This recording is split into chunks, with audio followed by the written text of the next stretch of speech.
I cover disability, politics, and culture and race.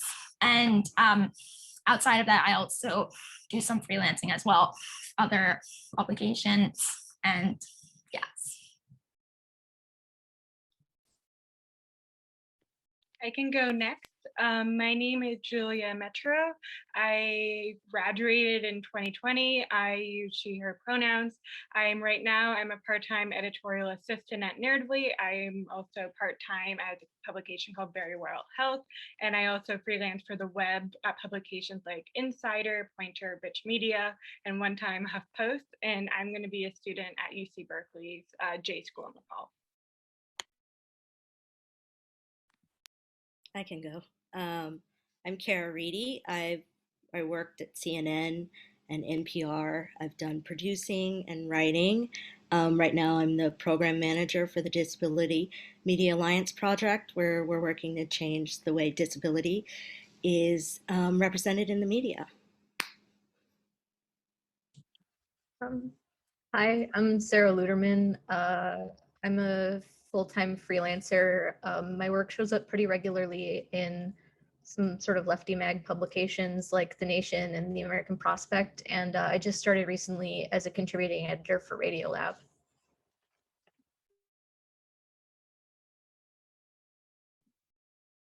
Wonderful. Thank you so much for telling us all about yourselves. The first question, could you tell us about a story you've reported on about people with disabilities or about disability in general, accessibility, that kind of thing, that you're particularly proud of?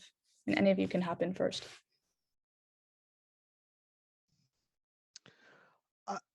I think I think one example of a thing that I'm proud of is, and I think it's something that disabled reporter, and I'm saying this because I think this is something that disabled reporters themselves can do, is I was in 2016, I was asked to write a piece about what neurotypical parents of autistic children do to teach their kids about consent and sex. And what I did is I was able to flip it around and make it so that why it's important to teach autistic people about sex and consent, and why it was important to do that.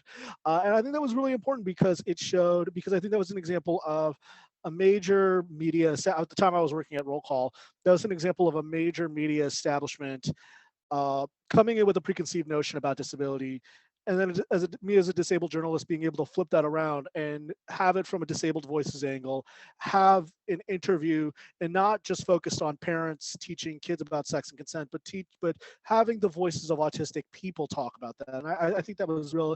I think that was, and I still believe that is very incredibly important.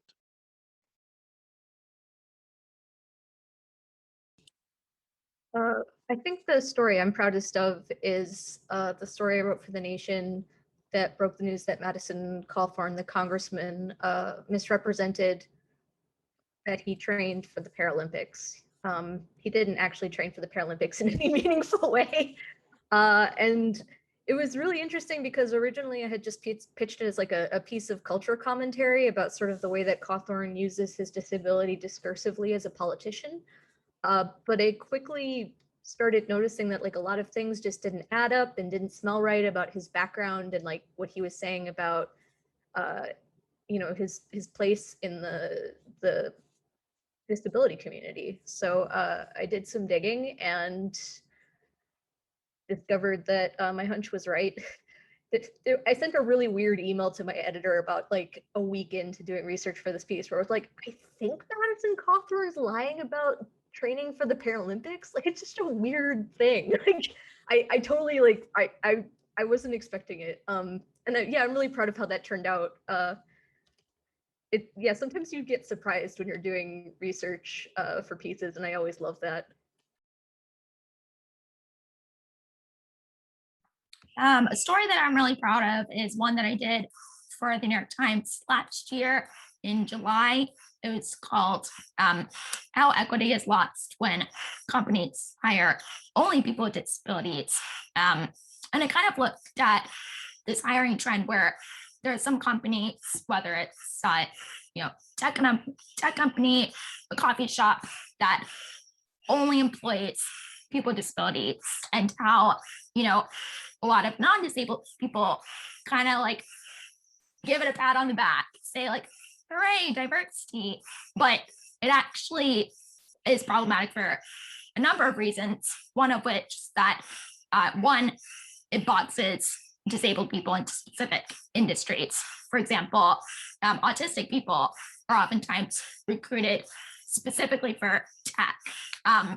People with intellectual and developmental disabilities are often focused for like the service, retail industries. So kind of boxing them in like that, but also just the fact that like hiring people with disabilities should not be like it should be the norm, and should not just be praised for the sake of it. Like sets a low bar for companies with these types of hiring trends. I guess my favorite piece would be the doc I did for The Guardian about dwarfism, because so often dwarfism is pictured as this like, look at the poor dwarfs, and also let's have fun with them, and also let's talk to the parents about what a tragedy it was when they were born. And when I was approached to do it, I was like, look, I'm not doing any kind of inspiration porn. So if I start to hear like weird background music, we're going to stop it. And we almost hit it a couple times where I ended up in fights during production where I'm like, no, I'm not doing that. And since I'm the one who has to say it, I'm not saying it. So redirect. And I think what the final product came out was like a real honest version of what it's like to live as a dwarf in America, and the challenges meaning not the challenges of height, but the challenges that society puts on us.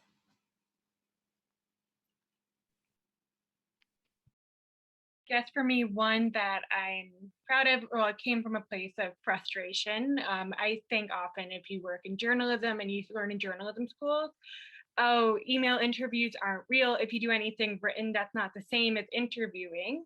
I'm hard of hearing. So if I interview someone over the phone, I'm going to have to work harder. And if I listen to audio later to transcribe, that's going to be a bit harder for me. And so I wrote an article for JSource about challenges that hard of hearing and deaf journalists face with these rules that make journalism very inaccessible.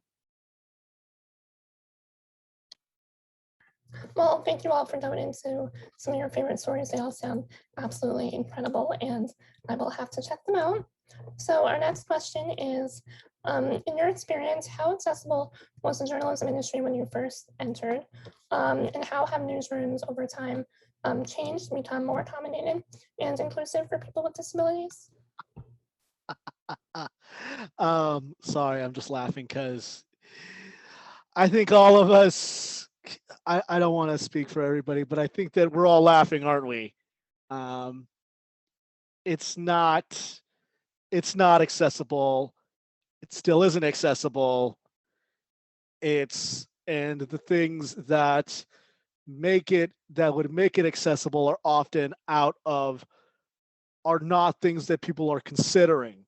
So I think one example, the clearest example, is a lot of times journalism professions require you to have a journalism degree. Now, Wendy and I actually went to college together. We went to the University of North Carolina, but there are a lot of great writers who don't have college degrees. There are a lot of non-speaking people, and there are a lot of people who, for whatever reason, can't get a degree, and they're left out of the industry. So that it's not accessible, and it's not nearly as it's somewhat better, but it's not nearly what it needs to be. I mean, as far as I haven't been in a newsroom proper in like a couple years, but I can't imagine that it's changed that much in the 2 years that I haven't been there. But it was completely inaccessible when I was there.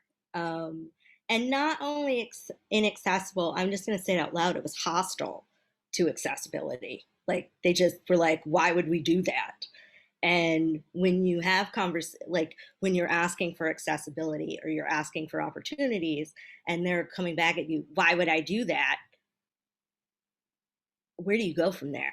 Because you're saying, why would I have you tell a story? Why would I have you report when it's been proven that newsrooms that are, diverse, but diverse in all ways, including disability, they're better newsrooms, because newsrooms are they're these great places where people share ideas and they talk about stories and they go to other people and say, hey, I know you're from this group, like, am I doing this right? But if you're missing whole swaths of people, who are these journalists turning to?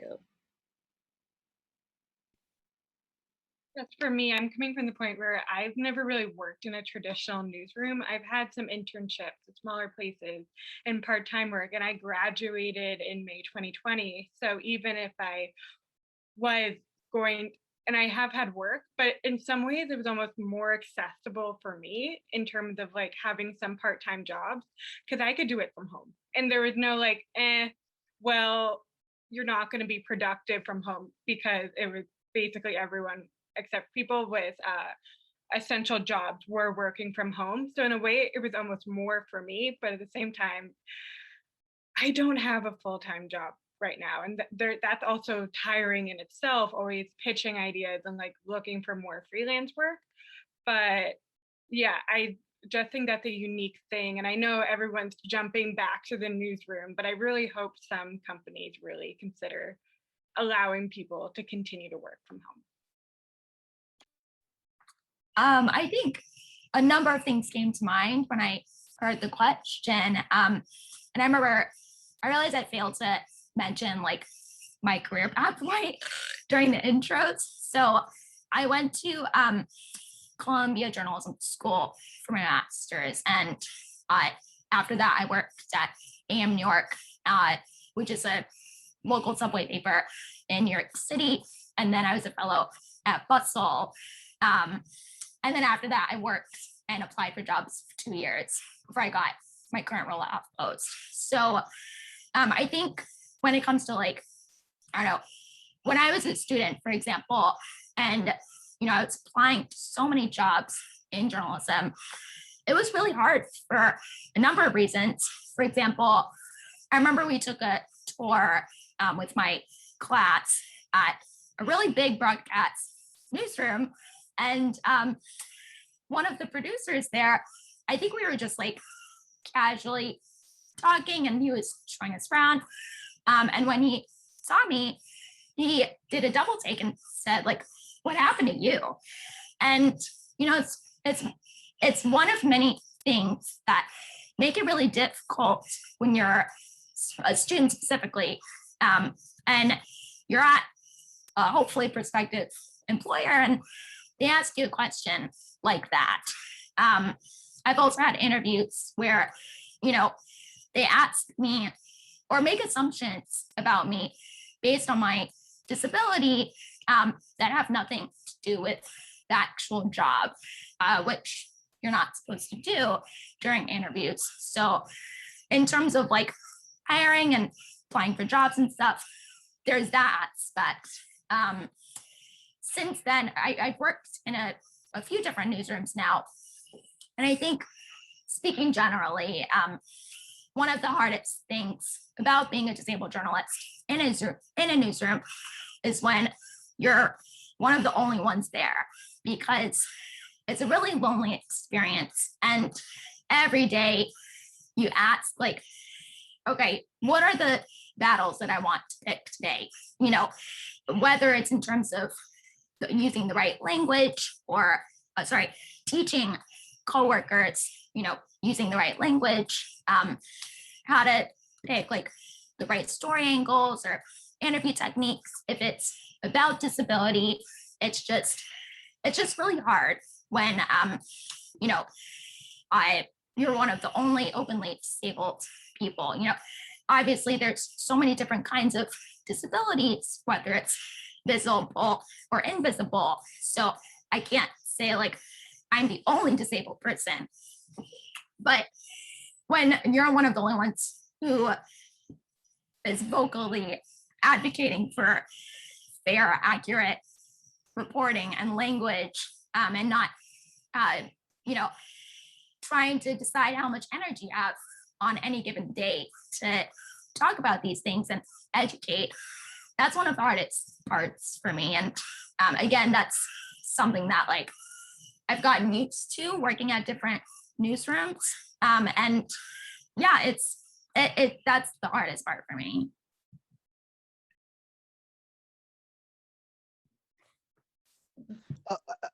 I don't know. Does anybody want to speak? Please go ahead. What were you going to say?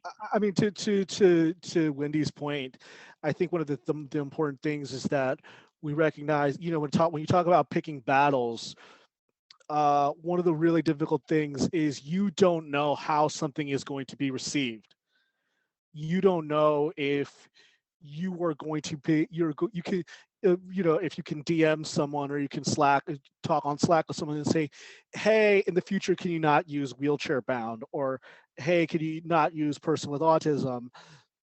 And then you don't know if that person's going to snap back at you, or they're going to get mad at you, or they're going to be like, oh yeah, totally, this works. On top of that, a lot of times I think what happens is, if you are advocating for a change in language or a difference in language, you are automatically accused of activism, which I think I'm someone who actually does believe in objectivity in media, and I actually don't believe that journalists should be activists. But a lot of times, that's not activism. That's just depicting the world as it is, and that's our job, is to tell the truth and to portray the world objectively. And if this is the best word to accurately describe it, then we should be using that. But a lot of times you automatically get chalked up to being called an advocate or an activist, which is the kiss of death in our business. I got rejected from a job at a big publication recently because they told me that what I do is advocacy and not journalism. I'm not really sure what I'm supposed to be more neutral on, like people getting paid sub-minimum wage, people getting benefits they need to live in their own homes. Like, am I supposed to both sides that? Like, oh, well, you know, it would be cheaper if they died in a ditch. So I'm being objective. Like, it was a little bizarre.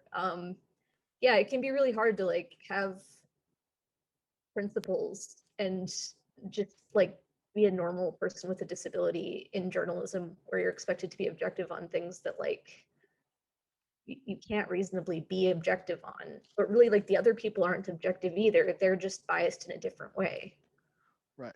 I will say that, like, when people talk about objectivity in newsrooms, what they mean is white male objectivity.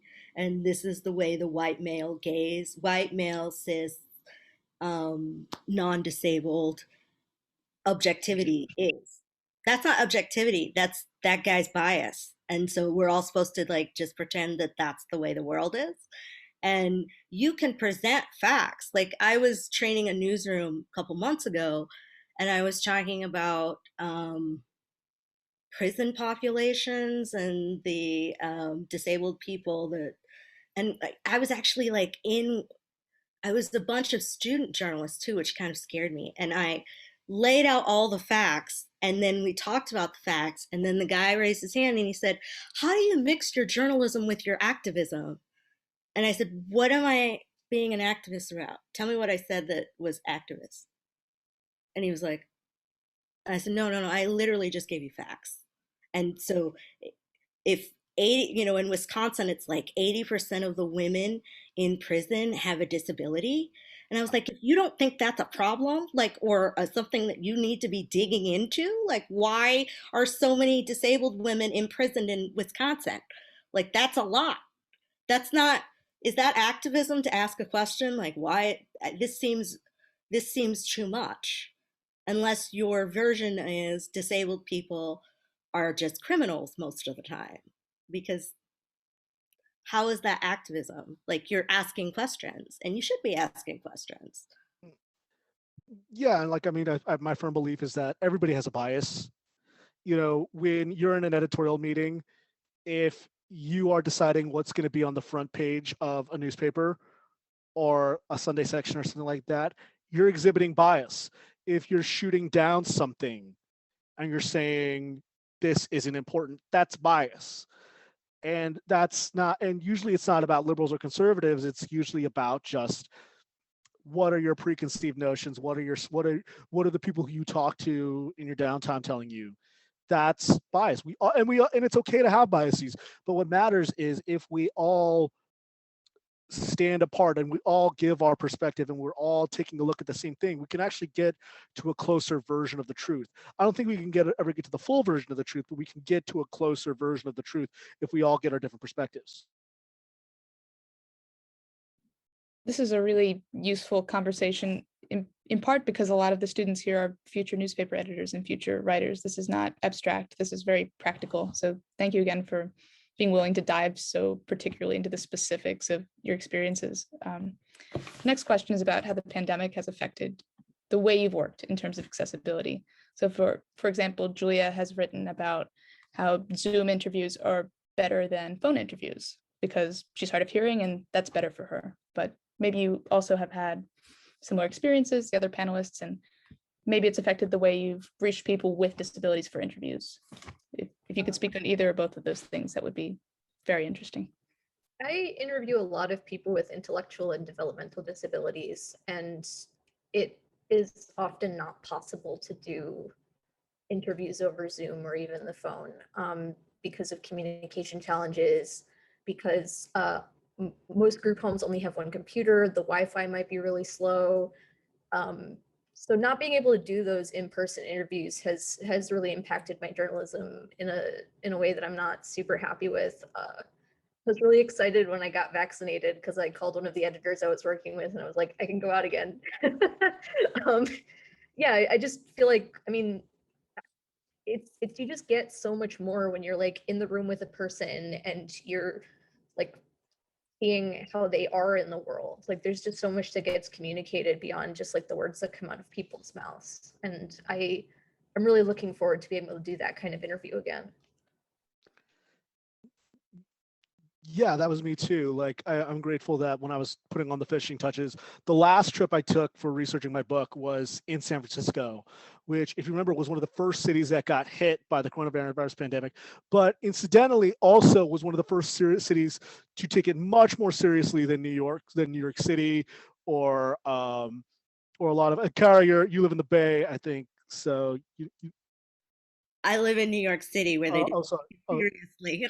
Oh yeah, and you guys got slammed and compared to like the Bay Area, but it was really weird because I was going to people's houses, and then right halfway through my trip, the rest of my interviews had to be done through Zoom and through emails, and that was extraordinarily difficult, and that dominated a lot of the things, that dominated a lot of my research and a lot of my reporting afterward, because I couldn't go to places and cover how this was affecting people, or how this was changing or how this was affecting people's lives. And I think that that's really tough, because if you can't see someone, I hate to say this, but in journalism, if you can't, journalism is, oddly enough, Sara and I are autistic.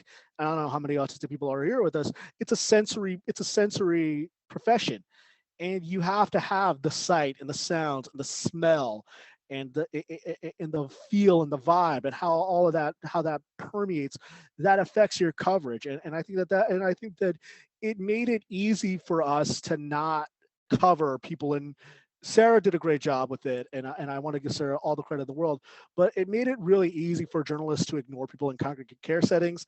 It made it easy to ignore people who were dying alone or who were in emergency rooms when everybody else wasn't doing it. It allowed us to ignore a lot of really important people.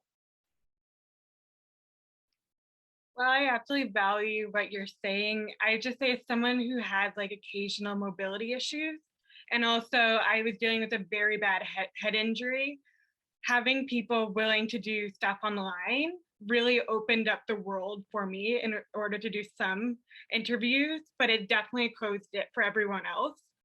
So like I don't want to, of course, like take away from anything you're saying, but agree, yeah. for me, like I have like certain anxiety about like how things are going up, or like how my grad school are doing. Are they going to expect all this on the field reporting?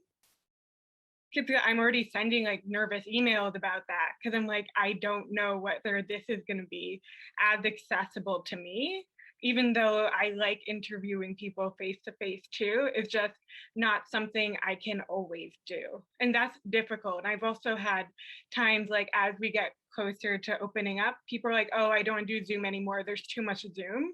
And then I don't know how to respond to that. Because I'm not saying you're saying that, Eric, but I'm just saying like sometimes people say that to me and I'm like, I don't know how to respond, be like, well, I have a disability. And it's just like an awkward place to be in.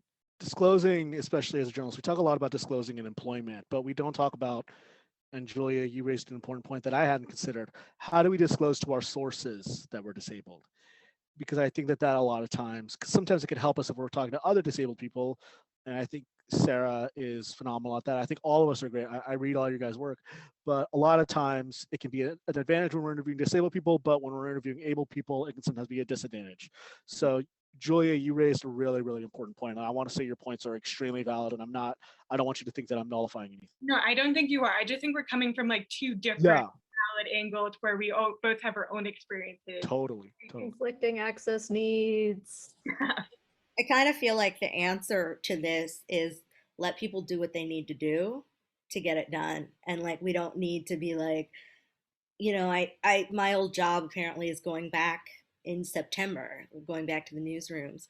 But, you know, I have a mobility issue now that I didn't have when I worked at CNN. And so I wouldn't be able to go to work every day on the subway. I just wouldn't be able to do it. And so then right before I got this job as program manager, I was literally going, am I going to move home to St. Louis and like live with my parents? Because I didn't know, like, because no one would hire me if I couldn't get into the newsroom. So I feel like there needs to be some kind of like, do what's best for you, get the job done. I echo that. Yeah, absolutely. Well, thank you all for those answers. It's really interesting to think about, as you said, conflicting access needs. And I really hope that in the future, there will be more steps taken to fully integrate people with all sorts of disabilities in this post-pandemic world, whatever that'll look like. We do have one more question prepared, and then we'll open it up to audience questions. And this is a big question, and one that I think is really at the crux of our discussion. So why, in your own words, why is it so important to elevate disabled voices in the media? And what can newsrooms, especially small ones like us, take to really make our work and our environment more inclusive to all?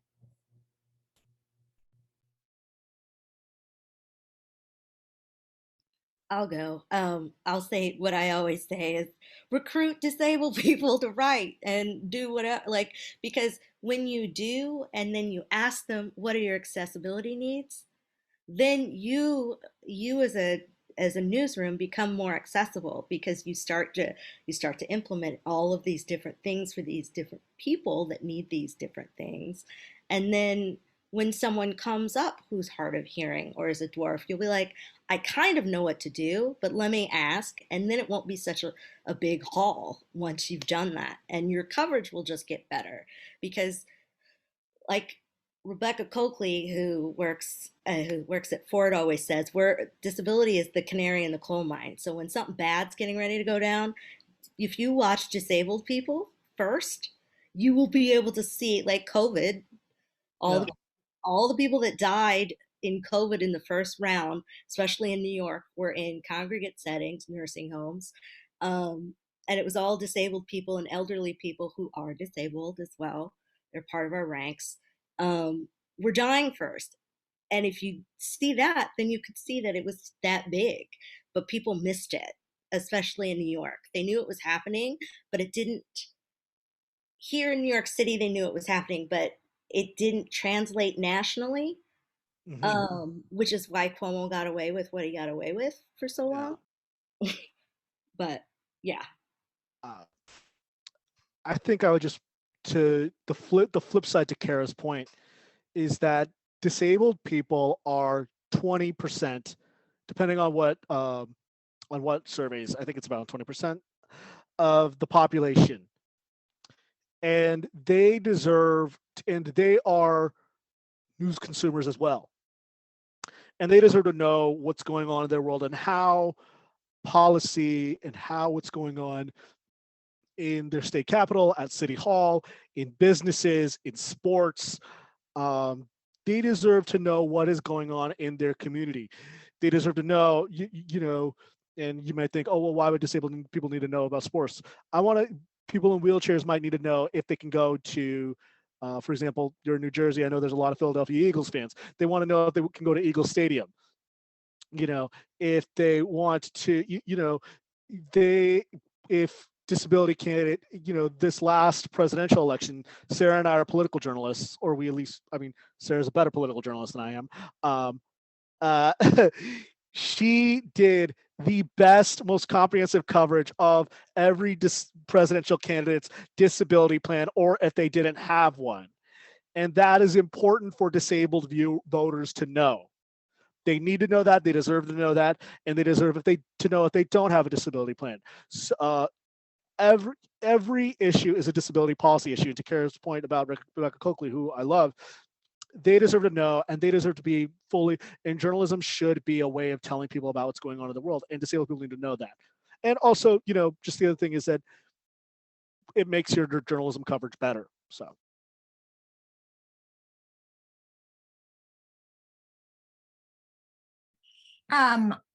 So I know there were two questions. One of them was why it's important. I feel like Cara and Eric answered that really well.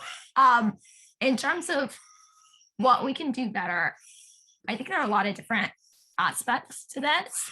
I think disability is still oftentimes an afterthought, even when we're talking about diversity. I've been in so many diversity trainings where disability isn't even mentioned, or the materials aren't accessible, or just a number of things where it's really obvious that disability isn't even considered in these conversations. So, that's such a low bar to start with, but we do have to do that first. So it can be everything from, like Cara said, actually hiring disabled people full-time, not just as, to write personal essays about traumatic experiences, because that's very much part of the whole journalism system. Of course, lots of disabled people are freelancers and enjoy being freelancers. That's important. And we need disabled people in positions of power, in leadership, who are able to make fundamental changes so that it's not just up to the one or two disabled people speaking up in newsrooms and having to face everyone else who is going back at them and asking why should we care, or convince me why this is important. It should just be built into the culture. I think, there's a fear of disclosure. Nobody should ever, feel obligated to disclose ever, but I do think that's part of it, where, there's a fear that if you share that you have a disability or chronic illness or something, that there will be backlash or retaliation or a number of consequences. And so it's a mixture of both making sure that your workplace is inclusive and also ensuring that externally the coverage is inclusive as well. And, I think maybe Cara also mentioned this earlier as well, that once you make the hires, then the coverage will be better. I think about all the inspiration porn that I see all the time. And I guess sometimes it's gotten better, but then other times I see more stories about, proposals where a non-disabled student asks out a disabled kid, and suddenly they're a hero for it.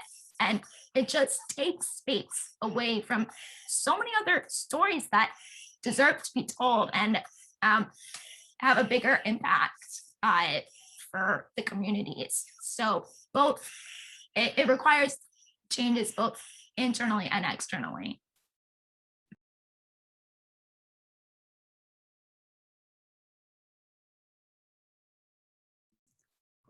Julia or Sarah, you're welcome to jump in. If not, we can go to the audience questions, whatever works best for you guys. You can pass for me. I'm too new at this to really have a deep, thoughtful answers like the other people on the panel.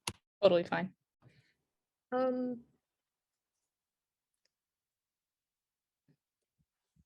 think there's, so I guess people talking, I think Wendy was talking about how sort of there have been fewer inspiration porn stories compared to like earlier in our careers. And I think that has to do with the work we've all been doing. I'm a big fan of Wendy's, I'm a big fan of Eric's, I'm a big fan of Cara's, I'm a big fan of Julia's. Like I just love that there are so many of us now that are telling our own stories, and telling our own stories the way we want to tell them.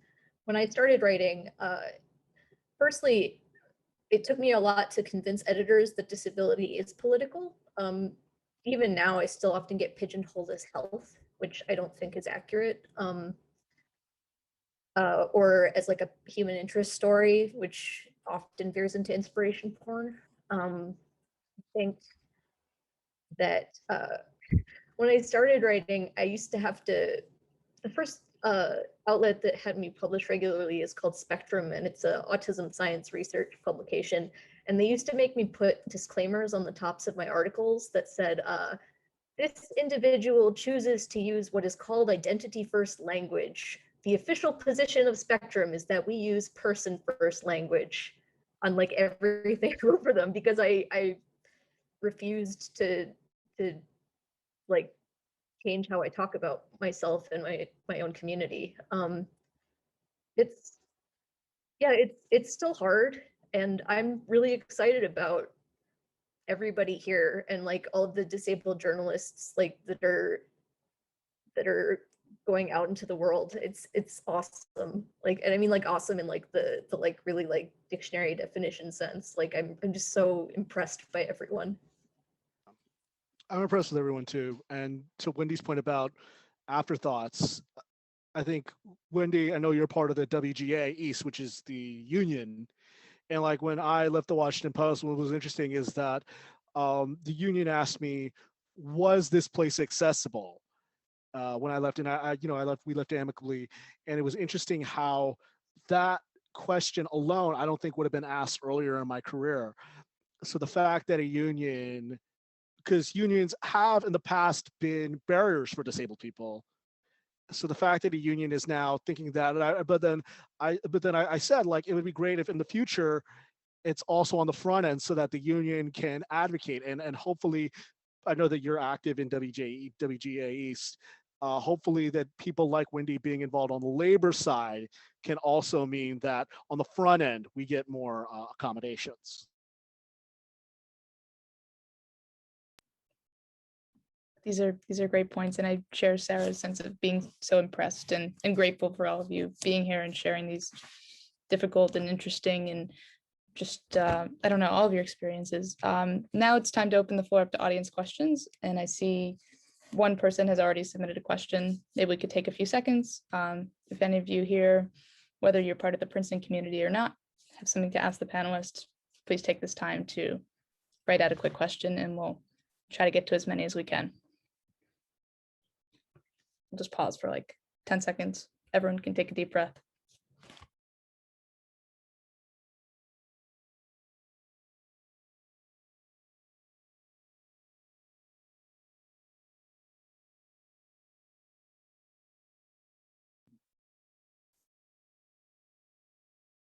Okay, yeah, people can keep thinking, but as we do have a question, Laura Reeve writes, I find that as a teacher that no one expects the teacher to be disabled, just students. It took me 25 years of teaching before I saw really good disability representation in required curriculum. Do you find, as a journalist, that people expect us to be the subjects and not the writers of stories? Yes. All the time. I feel like the farther I've gotten in my career and the more like established I've gotten, the less anybody expects me to write about myself, and I love it. Like my goal is to be at a point where nobody asks me about my personal experience because my work stands for itself. Same here. I think that when I was approached by my agent to write a book, I was really adamant that I think that there were a lot of books about, there were a lot of autism memoirs, and I was really adamant that I don't want this to be an autism memoir. I don't have anything against them, but I just said that there are already plenty of those, and I'm relatively boring. I was only 25 at the time, so I don't think I had anything interesting to say. So I think it's really important to make sure that my work stood on its own, and I think it's really important now that I think that yeah, a lot of people still wonder and don't expect journalists to be autistic or disabled people to be journalists, but that really does matter. But on the flip side, I think one of the things that, oddly enough, just in the same way that queer people covering their communities or women covering their communities or Black people covering their communities has built a certain level of trust, in a weird way, me disclosing that I'm disabled or me building a body of work, and I'm sure all of us can speak to this, is that as we've built our bodies of work, more and more disabled people read about our work, and that can build trust, because then they can Google us and they see that we've written about this in the past, and they might be more willing to trust us than they would, an abled person. Yeah, I mean, even my the doc that I'm proud of, when we were like planning out the shoots, um, my co-producer was like, "We're gonna go home and meet your parents," and I was like, "Ew, why? Like, what do they have to do with this?" And he justified it, and it was okay, and we got there, but I made it clear that like we weren't going to cry, and like there wasn't, like, if you wanted to do it as a through line, that's what we would do, but like the rest of the interviews would be specifically about dwarfism, not my feelings, and just I don't need for everybody to know my business for you to treat dwarf people better. Like, that's not, like, you should be able to just see that. And if you can't, let me show you the history of why you're like this. But I shouldn't have to be like, well, my mother didn't let me play soccer, and so that made me feel real bad, and I was excluded. Like, that's none of your business as a journalist. When I first started at Bustle as a fellow after grad school, one of the reasons I started really writing a lot about disability is because my editor at the time, at Bustle, they were doing a lot of personal essays and wanted to expand just like the stories from marginalized voices. So my editor at the time asked me like, "Hey, I know that you're really passionate about talking about disability. Would you be interested in writing about your own experiences?" So I actually started out, like, a lot of my early work were personal essays about myself and like, microaggressions that I've experienced. And my editor was really wonderful. Like, she didn't ask me in a tokenizing way. I know what it feels like to be tokenized, and it wasn't like that.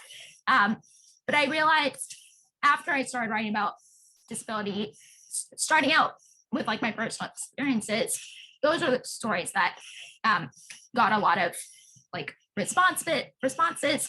And I realized like disability is something that is underreported, that people care a lot about, and that there are other disabled people out there who want more stories because they connected with it. And so now I write much fewer personal essays, just because I prefer reporting. And I think maybe Eric mentioned this before, but in terms of disclosing to sources, I think sometimes maybe the fact that like if we're disabled or if we're a woman, does that affect our reporting? And I think that's such a ridiculous assumption, because it only makes our reporting better and more powerful because we know our own communities. So I don't always disclose to sources, but if I'm doing a really in-depth story about disabled people, in a particular profession or, a certain community, depending on the situation, I do mention that I'm disabled, and I find that it helps me have a better, like sources are more likely to trust me. I think sometimes disabled people who are sources may be reluctant, either because they've been covered before by non-disabled people who weren't the best to talk to, or like turn their stories into inspiration porn or what have you. So I have found that sometimes disclosing has built that rapport and trust with sources in that way. And I think they find that like when they know that the journalist is disabled, it also creates more visibility that shows, yes, there are journalists disabled. Well, thank you all for your answers. I think we'll move along to try to get through as many of these questions as possible. So we have a question, and it says, especially as papers turn more towards digital content as opposed to strictly print production, what are some aspects of digital media that present barriers to you as a reader or a journalist, and what are the best ways to make digital media more accessible?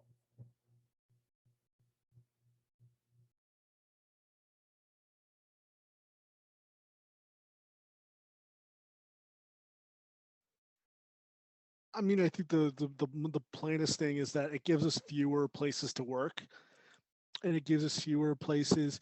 A lot of people, one of the things that's important to note is that a lot of disabled people can't use computers for whatever reason, or they can't log on, or they don't have access to Sarah's point. You mentioned that a lot of places in congregate care settings don't have only one computer. That diminishes our ability to get the news out to disabled people. So that's on the news consumer end of it, is that by the diminishing amount, by diminishing the media, the media that people consume, that actually hurts disabled people. And I think also it reduces our reach, and it reduces where we can write or where we can contribute. Because I think that for whatever reason, even I'm not a curmudgeon, or I'm not a dinosaur I'm not a Luddite when it comes to media. I recognize that media changes, but there is something still very universal about having something in a print edition of a newspaper or a magazine, and it reaches a much wider audience than just something that's online. I can speak from experience, but so I think that it does reduce how we reach people and who do we reach. I have like the exact opposite experience, but I guess we're getting back into conflicting access needs. So in addition to being autistic, I'm low vision, and digital media has made print a lot more accessible to me because I can just make the print any size I need it to be. I don't need a magnifier. I don't need like a special version. So I really love digital media because it means that I get to read a lot more. Absolutely.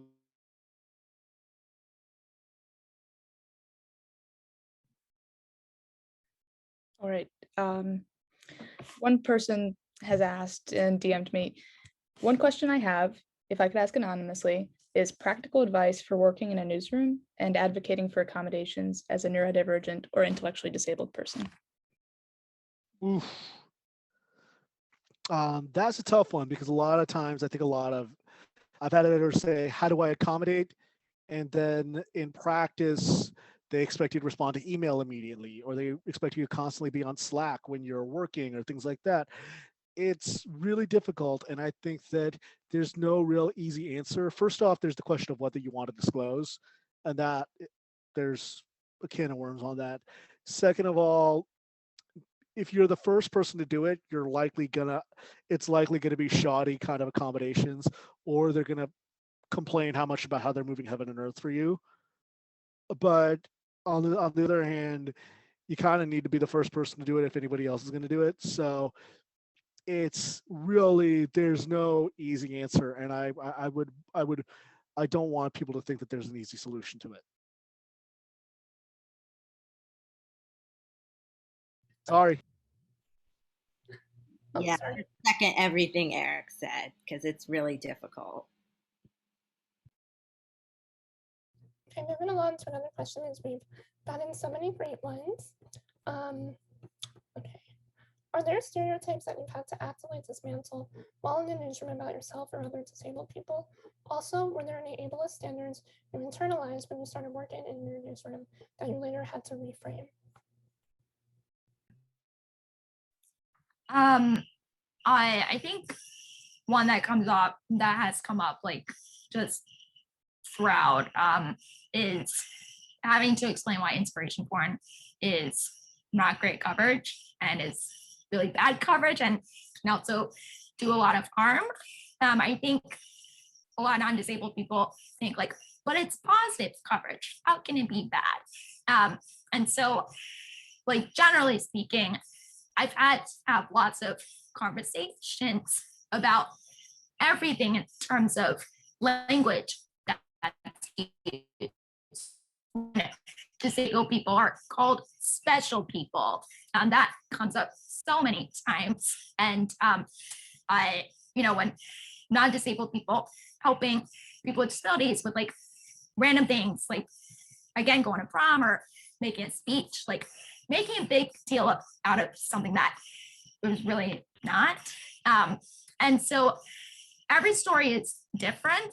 And I've had a lot of like, it's a little bit of a push and pull where, ideally there are times when, maybe I might want to kill a story altogether and that's like ideal, but I know that can't happen.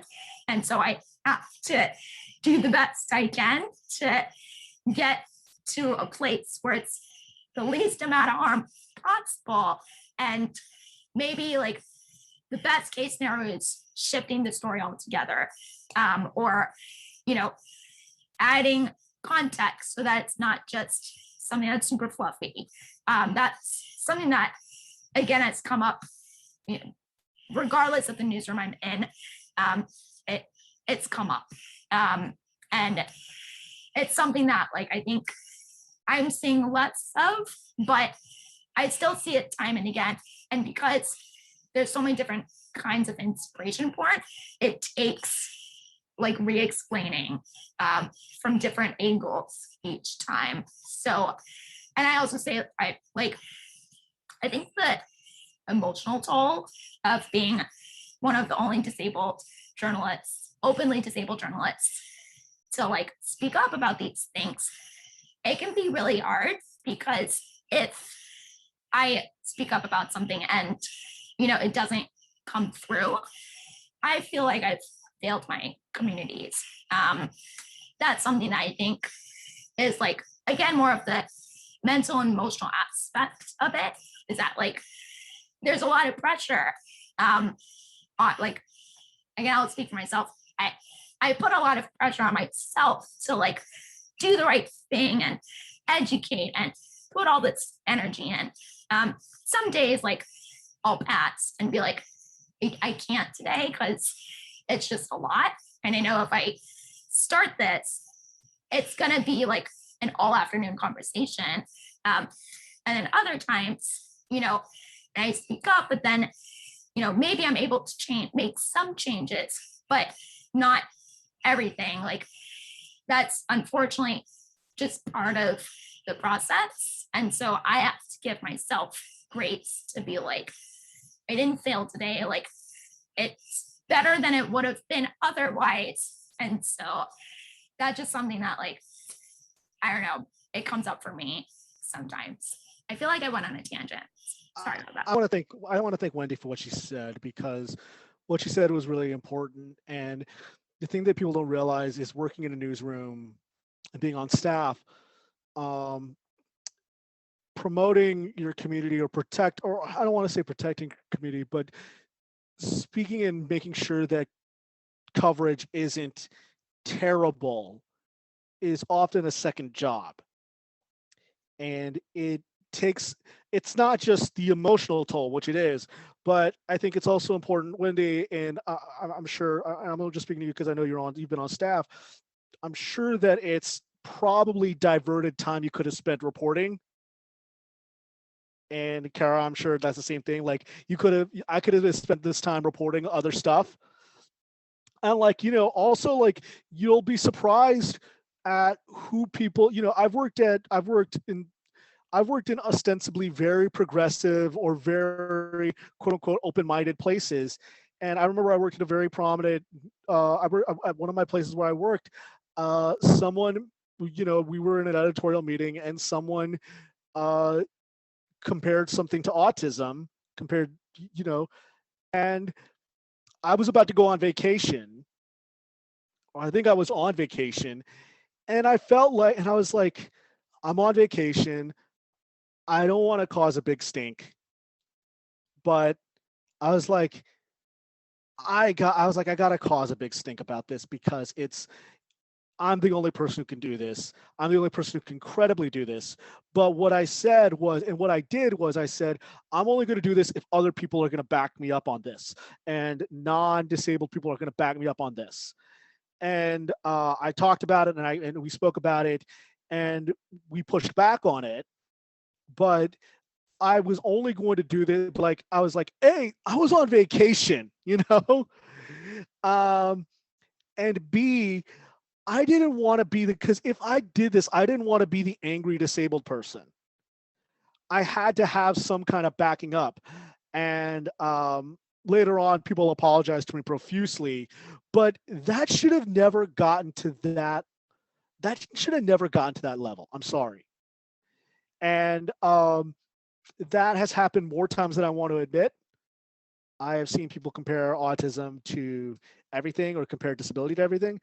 And it's one of those things where you got to just kind of be like, do I really want to do this? Or am I going to protect me? Because you also have to think about, and to Wendy's point, you also have to think about your well-being. You have to think about your health and how well you're doing. And it shouldn't be up to you to try to have to do this all the time. That should be something that the bigwigs or the suits, that's what they pay them for. They certainly get more than I get paid. So. It also puts a target on your back because if you're the one bringing it up, then they're like, oh God, is she talking again? And so you weigh like, am I gonna get the next job? Am I gonna do this if I complain? I was at a major media corporation, not gonna say which one, but one of the anchors was telling a story about I'm not gonna get too deep, but Tom Thumb is a dwarf, and Tom Thumb was terrorized as a child. But the myth that we've told everybody is that he had fun dancing on stage from the time he was 4. Meanwhile, his family was plying him with alcohol, and he was actually a very tragic figure where his parents kind of sold him into performance. And The Showman came out, and the anchor came in and she was like, The Showman was great. That was such a great movie. And then she said, that guy, the little guy. And she was like telling the whole staff about it. And I said, you mean Tom Thumb? And she said, yeah. Everybody's got it wrong. He bailed, it's Barnum. He bailed Barnum out. Yes, he bailed Barnum out. But lots of abused people bail their abusers out. And was I going to tell the anchor, no, you're wrong and you're being super ableist in front of her whole staff so that then because I was freelancing there, so then I couldn't come back? Or did I just let it go? I let it go. Do I still think about that? Obviously I do. I'm telling you the story. Like, I still am upset by it that I let it go, but I had to. Julia, I see your hand is up. Yeah, I'm sorry. I'm always a bit nervous jumping in, but I'm just going to add like one thing about internalizing. I think, at least for me, this was how media affected me from a younger age. Like, every commercial, every article about someone who's hard of hearing is not of a young person, of someone who isn't deaf. It's always of someone, like all these articles, like there are tailored towards senior citizens. So it's not tailored towards me. And so it's not and even like I'm now writing a lot about hard of hearing, how it affects people my age, and how these stereotypes really made me not be open about my disability and almost be embarrassed by my disability, just because I was never really seen at all.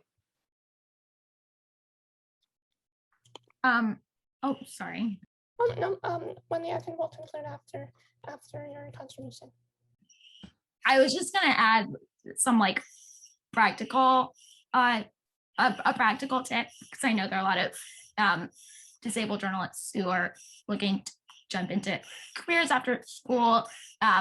Something that has really helped me is I think when I first join a workplace and I know that I want to make a change when it comes to disability, oftentimes leadership is very difficult to get them to change things the most. So I think finding allies in the newsroom can be really hard, but if you're able to, interact with as many reporters and editors, other people who are passionate about using accurate language, giving a voice to marginalized people, whoever you can find in the newsroom to find mutual support and connection with them, that will be really helpful.